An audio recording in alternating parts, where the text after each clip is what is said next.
Hello again, boys and girls. It's Miss Tiffany from McDonough Public Library here again with another video about the Georgia Children's Book Award nominees. If you're just now joining us, check out the section below the video for information about the Georgia Children's Book Awards and the Helen Ruffin Reading Bowl.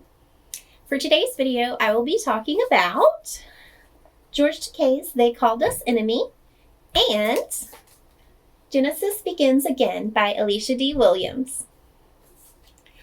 Both books have a similar theme of self-identity coming to fruition against difficult settings and to deal with parent relationships, which are also inhibited, affected by, and shaped by those environments that the characters find themselves in.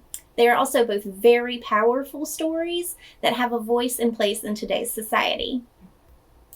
They Called Us Enemy by George Takei, Justin Eisinger, and Stephen Scott, with art by Harmony Becker, is the only graphic novel nominee.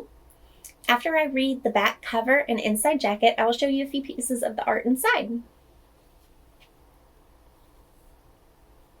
George Takei has captured hearts and minds worldwide with his captivating stage presence and outspoken commitment to equal rights.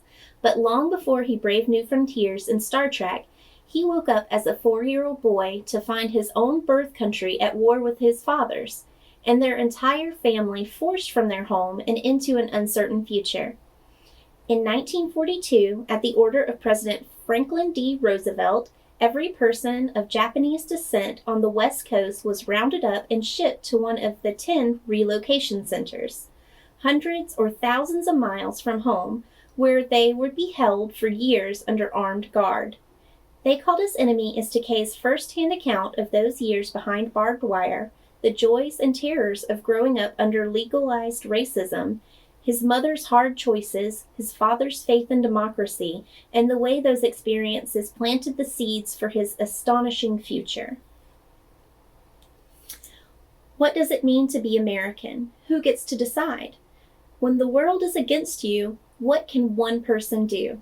To answer those questions, George Takei joins co-writers Justin Eisinger and Stephen Scott and artist Harmony Becker for the journey of a lifetime. And also on the back, I do want to share this with you. There are 2 other pieces of information. George Takei's story reveals the important lessons of the World War II Japanese-American incarceration that still needs to be learned today. They Called Us Enemy is a compelling must-read for all ages. And that was from Karen Korematsu, the founder and executive director of the Fred T. Korematsu Institute.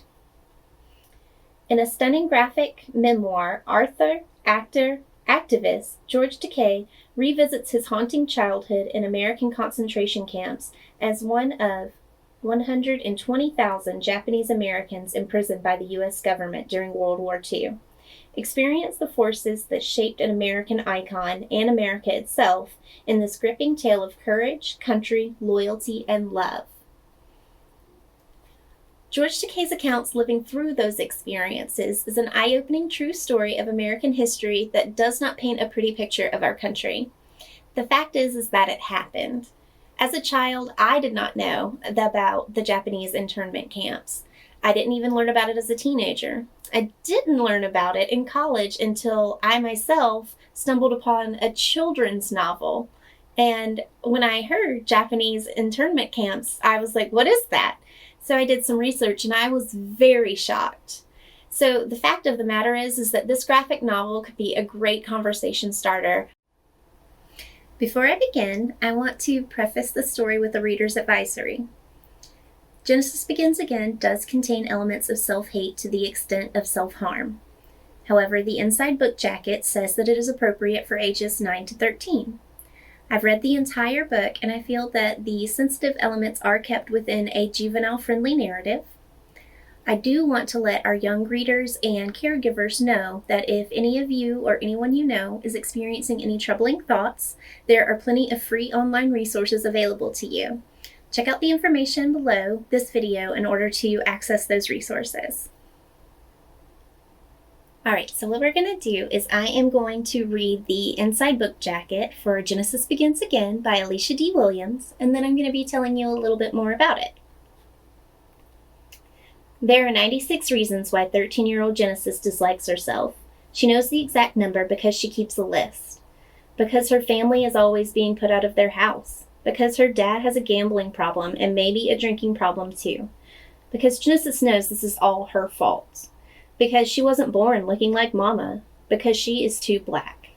Genesis is determined to fix her family, and she's willing to try anything to do so, even if that means harming herself in the process.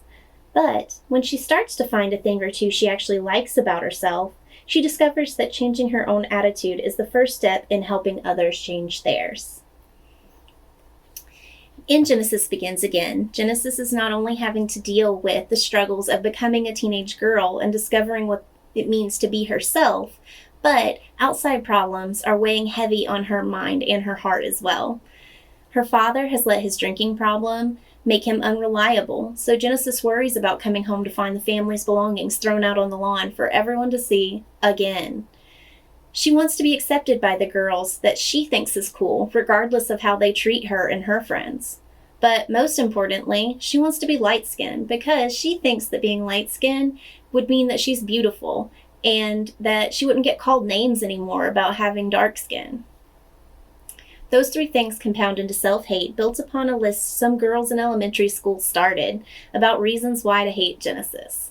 It gets so bad that she starts adding to the list and doing all kinds of different remedies to make her skin lighter. Since her parents are distracted by the visible problems, neither sees how much pain that Genesis is in. But just in the nick of time, her music teacher, Miss Hill, and two unlikely friends at her newest school teach her what it means not only to be a real friend, but also how to start to see things that you can love about yourself, despite everything around you that can't be changed, like appearance or environmental situations. So this is definitely a story that I would recommend to everyone. Hopefully this book talk has piqued many of our young readers' interest because it is a fantastic read. There are way too many good parts for me to talk about because I would go on for quite some time. So I'm going to go with the obvious choice as a librarian. In the story, Mrs. Hill has influenced Genesis's music interest as the music teacher, of course. And so Genesis gets so interested in learning about the musician's backstory and I guess everything that has influenced their music. So she goes to the library and finds out all on her own a biography about one of the musicians. And I'm not going to say who it is because it's fascinating and influences some of Genesis' own musical talent that comes out in the story. So I highly recommend this book to anyone who is, even if you're not in the Helen Ruffin Reading Bowl contest, because Alicia D. Williams has given a voice to a lot of things, even from an outside perspective. So it's all those struggles that someone you know might be going through. By reading it could give you a good idea of things that someone you know is dealing with at this time. Genesis's friends actually in the story, and not even her teacher knew everything that was going on for her, but because of their own struggles and their open-minded disposition at helping people and their differences, it let their kindness in their hearts show. And sometimes that's all a person needs to be uplifted. All right, so that's it for today's book talk. We talked about They Called Us Enemy by George Takei. And we talked about Genesis Begins Again by Alicia D. Williams. Both of them are fantastic to give you a worldly perspective. I recommend them all, again, to any reader, no matter if you are a child, teenager, or adult. I hope that you will enjoy them as much as I have. All right, until next time, bye.